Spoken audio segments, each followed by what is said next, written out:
বহুদিনের আয়োজনের পর মানুষ কেদারনাথে যান, তবে এবার নাকি দিল্লিতেই দর্শন হবে কেদারনাথের।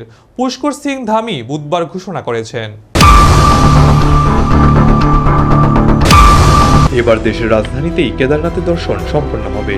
দিল্লির বুরাড়িতে 3 একর জমির উপর তৈরি করেছে কেদারনাথ দিল্লি ধাম ট্রাস্ট। ধামির মতে দিল্লির কেদারনাথ মন্দিরে ভক্তদের মনোবাঞ্ছা পূরণ করবে। তবে একথা শুনে প্রবল ক্ষুব্ধ শঙ্করাচার্য। জ্যোতির্মঠের শঙ্করাচার্য স্বামী অভিমুক্তেশ্বরানন্দ রীতিমতো ক্ষোভ প্রকাশ করেছেন গোটা বিষয়টি নিয়ে। শুধু ক্ষোভ প্রকাশ নয়, তার সাফ বক্তব্য, আরেকটি কেদারনাথের প্রতীকী মন্দির হতেই পারে না। তার যুক্তি, শিবপুরাণে 12টি জ্যোতির্লিঙ্গের নাম রয়েছে এবং প্রতিটির জন্য নির্দিষ্ট স্থানের উল্লেখ রয়েছে স্পষ্টভাবে। যখন কেদারনাথের অবস্থানের উল্লেখ হিমালয়ে, সেখানে ঠিকানা দিল্লি কি করে হতে পারে? গোটা ঘটনার রাজনীতির দিকেও তিনি ইঙ্গিত করেছেন। তার মতো রাজনীতির লোকেরা ধর্মীয় স্থানে প্রবেশ করেছে, আর তাতেই সমস্যা।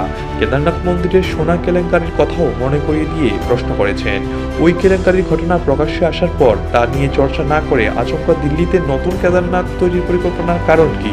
তার মতে আরও একটি মন্দির তৈরি হবে এবং তাতে আরও একটি কেলেঙ্কারি হবে।